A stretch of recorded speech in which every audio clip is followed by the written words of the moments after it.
Hey everyone, welcome back. This is our scene. What I've managed to create today is inflatable bubbles. These pink inflatable bubbles, they can be animated, and so far they are animated. So if we look at my scene and we bring this scene back just a little bit, just probably around 215. So just looking at it again from this point of view, you can see that there's a gravity effect. Just look at that. There's a gravity effect. The bubbles are being manipulated. They're being stick to the object. So in a way, this is what it could look like, from a more 2D transparent perspective. And it goes on as the camera pans around.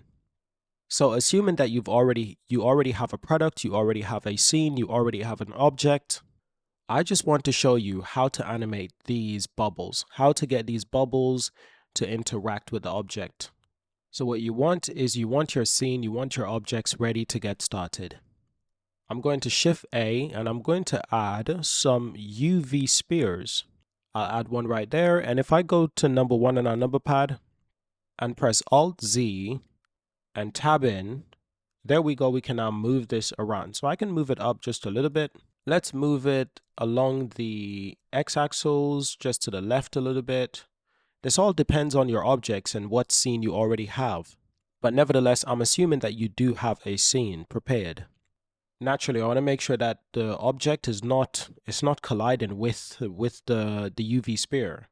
So let's move this along the x-axis a little bit more. There we go.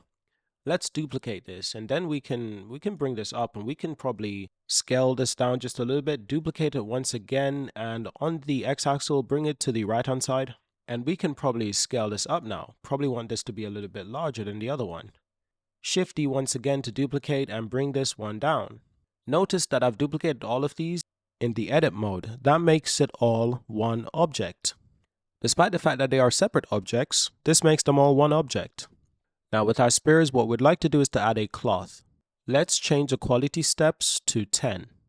Let's turn on the pressure and let's change this to 10. If we scroll down to collision tab, then we can add on self collision. We want to change the quality once again in the collisions tab to 10. Now if we go down to field weight, we can change the gravity to 0.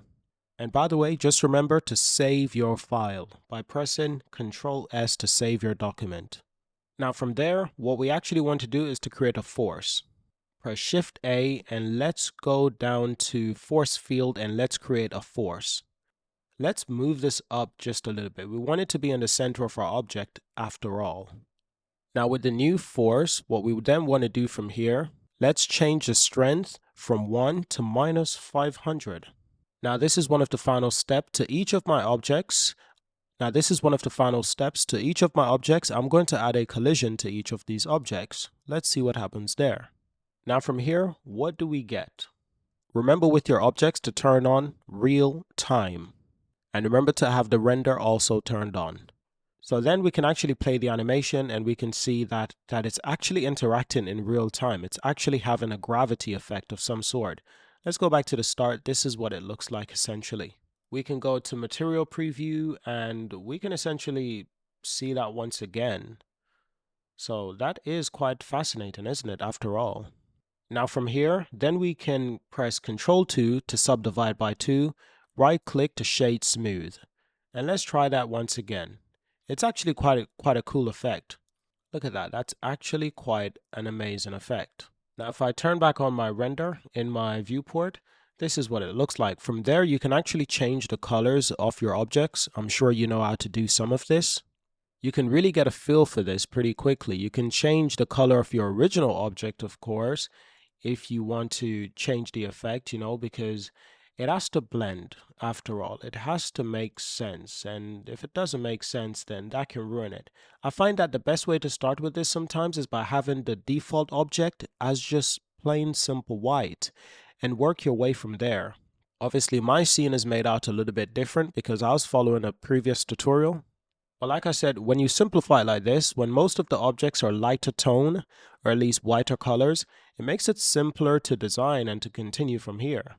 You can denoise your viewpoint as well if you want the animation to run a little bit smoother because, let's be honest, I don't have the best PC, so look at how cleaner that is after I denoised it.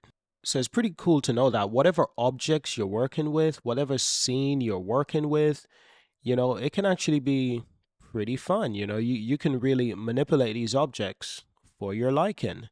So that's really amazing to see. So do let me know if you've enjoyed this tutorial in any way. Do let me know if it's helpful in any way. Do let me know if you want any other tips on anything else you'd like to accomplish in your Blender journey.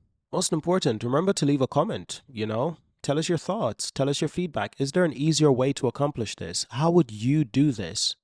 And of course, leave a like and subscribe to join the community. Thank you for watching, subscribe, and I will see you in our next video.